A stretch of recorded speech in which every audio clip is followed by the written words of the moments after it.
Assalamualaikum warahmatullahi wabarakatuh. Nama saya Yusuf Arsal Hamdani dengan NRP akhir 154 ingin meringkaskan film BPUPKI yang kami lihat bersama. Untuk ringkasan yang pertama yaitu pembentukan BPUPKI yang mulai terjadi pada tanggal 19 April 1945 yang diadakan oleh pemerintah pendudukan Jepang dengan tujuan untuk meredam tuntunan kemerdekaan rakyat Indonesia sekaligus mendapatkan dukungan lokal menjelang kekalahan Jepang pada Perang Dunia Kedua. Dalam film yang kami lihat, diceritakan bagaimana Jepang yang mulai tersesat dalam Perang Dunia II coba menggalang simpati rakyat Indonesia dengan menjanjikan kemerdekaan. Untuk itu mereka membentuk BPUPKI atau biasa disebut Donkoritsu Junbi Chosakai. Pada tokoh nasionalis menyambut ini sebagai peluang emas untuk menyusun dasar negara Indonesia. BPUPKI beranggotakan 6-9 orang tokoh dari berbagai latar negara, agama, suku, dan pemikiran. Ketua BPUPKI adalah Dr. KRT Radziman Wedioningrat, seorang tokoh tua yang dihormati oleh seluruh rakyat Indonesia. Hari pertama yang terjadi pada 29 Mei 1945 saat pidato Muhammad Yamin. Isi pokok dari pidato Muhammad Yamin adalah peri kemanusiaan, peri kebangsaan, peri ketuhanan, peri kerakyatan, dan peri kesejahteraan rakyat. Hari kedua yaitu tanggal 31 Mei 1945 yang dipidatokan oleh Prof. Supomo yang berisi tentang negara integralistik, menolak liberalisme dan individualisme, negara harus mengayomi seluruh rakyat sebagai satu kesatuan jiwa. Deskripsi yang berada pada film tersebut adalah Prof. Supomo menyampaikan pidatonya dengan gaya akademis dan filosofis. Ia mengusulkan untuk negara integralistik di mana rakyat tidak berdiri sebagai individu terpisah, melainkan sebagai satu kesatuan dengan negara. Hari ketiga yaitu tanggal 1 Juni 1945, pidato dari Ir Soekarno, inti pokoknya yang dikenalkan dengan istilah Pancasila yang dipakai sampai sekarang yaitu yang pertama adalah kebangsaan Indonesia, kedua internasionalisme atau peri kemanusiaan, ketiga adalah mufakat atau demokrasi, yang keempat adalah kesejahteraan sosial, yang kelima adalah ketuhanan yang berkebudayaan. Berikut saja yang akan aku jelaskan. Selanjutnya akan dijelaskan oleh teman kami. Assalamualaikum warahmatullahi wabarakatuh. Assalamualaikum warahmatullahi wabarakatuh. Perkenalkan, nama saya Muhammad Bima Sawalna dengan NRP 50122211052. Di sini saya ingin melanjutkan tentang ringkasan film. Selanjutnya yaitu pembentukan Panitia 9. Berikut adalah beberapa anggota Panitia 9 yang dibentuk pada tanggal 22 Juni 1945. Yang pertama ada Insinyur Soekarno, yang kedua Muhammad Hatta, ketiga A.A. Maramis, keempat Ahmad Subarjo, kelima Wahid Hasyim, keenam Abi Gusno Cokrosujoso, ketujuh Abdul Kahar Muzakir, kedelapan Agus Salim, kesembilan Muhammad Yamin. Film menampilkan diskusi intens di antara para anggota Panitia 9. Mereka menyusun naskah dasar negara yang dikenal sebagai Piagam Jakarta, di mana terdapat frasa penting, yaitu ketuhanan dengan kewajiban menjalankan syariat Islam bagi pemeluk-pemeluknya. Selanjutnya pada film ada sidang kedua BPUPKI. Pada sidang ini yang dilaksanakan 10-17 Juli 1945, pembahasan lebih bersifat teknis, yaitu tentang struktur negara, wilayah, dan rancangan undang-undang dasar. Tokoh-tokoh seperti Profesor Supomo, Dr. Andes Hatta, dan yang lainnya terlibat dalam diskusi panjang mengenai bentuk pemerintahan, sistem kabinet, dan kedaulatan rakyat. Sebagian mengusulkan bentuk federal, namun akhirnya disepakati bentuk negara kesatuan. Sidang ini menghasilkan rancangan undang-undang yang kelak menjadi Undang-Undang Dasar 1945. Selanjutnya yaitu pembubaran BPUPKI. Film menggambarkan suasana genting ketika Jepang semakin terdesak oleh sekutu. BPUPKI dibubarkan dan digantikan oleh PPKI atau Panitia Persiapan Kemerdekaan Indonesia. Soekarno dan Muhammad Hatta mulai mempersiapkan proklamasi kemerdekaan pada tanggal 7 Agustus 1945. Sekian yang dapat saya sampaikan. Wassalamualaikum warahmatullahi wabarakatuh.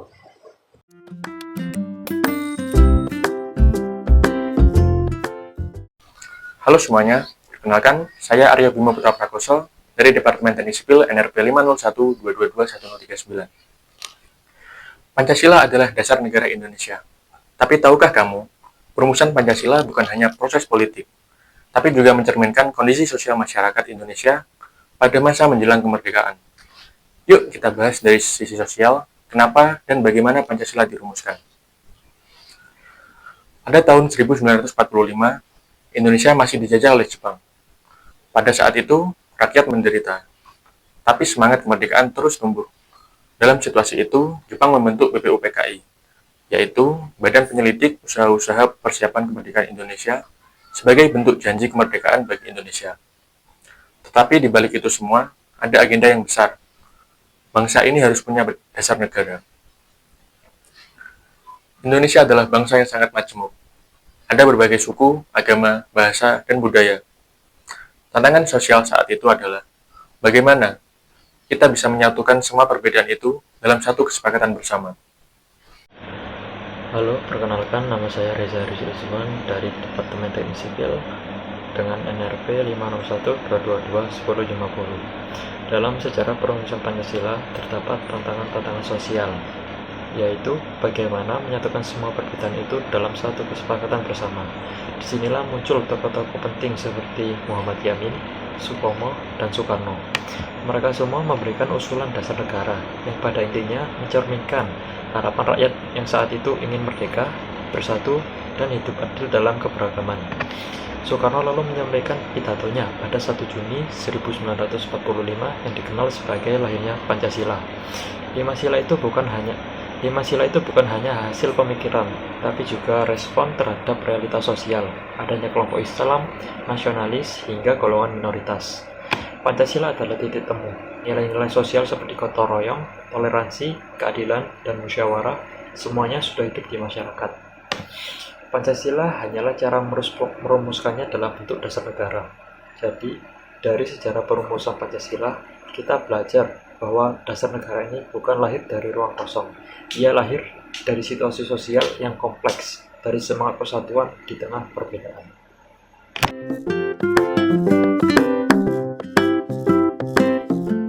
Perkenalkan, nama saya Muhammad Fauzan Arif Ramadan dengan NRP 501-222-1177 dari Teknik Sipil ITS. Selamat siang, Mas. Di sini saya akan menanyai sampean buat tentang Pancasila. Siap. Boleh perkenalan dulu siapa? Nama saya Riang, Mas. Riang.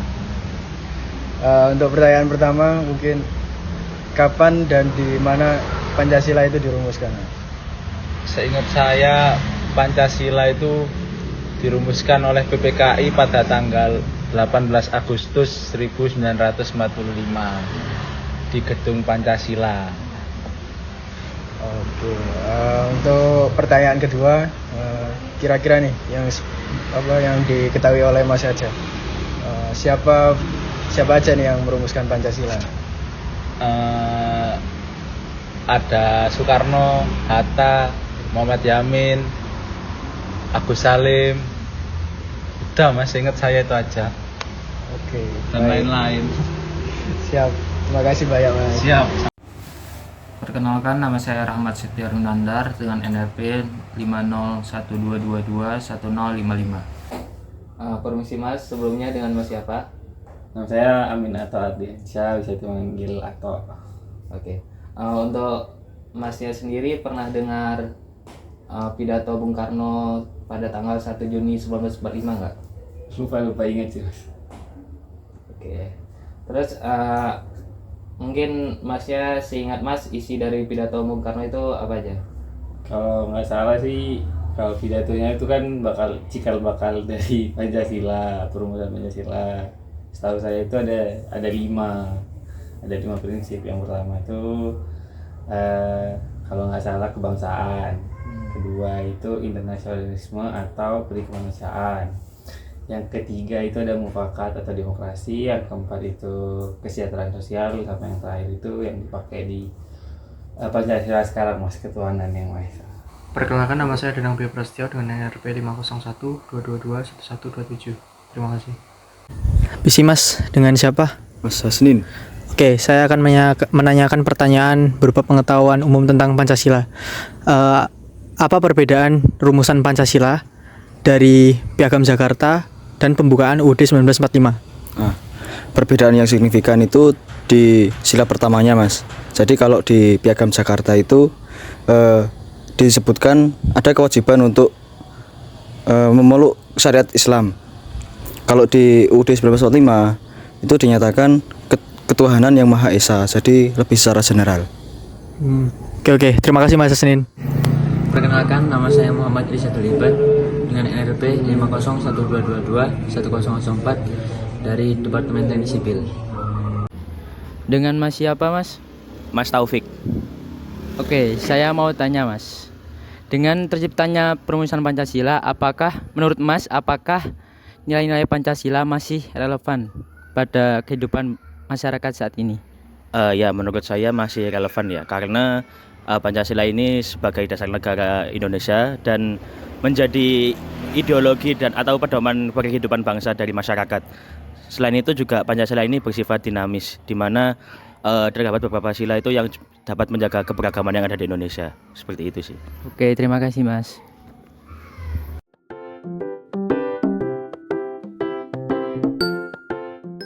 Perkenalkan, nama saya Safir Jalal bin Adam dengan NRP 501-222-1137.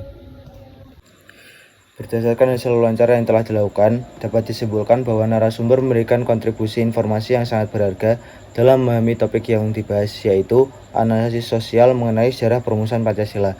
Melalui berbagai jawaban yang disampaikan, bahwa narasumber memiliki pengalaman, wawasan, serta pemahaman yang cukup mendalam terkait dengan latar belakang dan makna sejarah terbentuknya Pancasila sebagai dasar negara.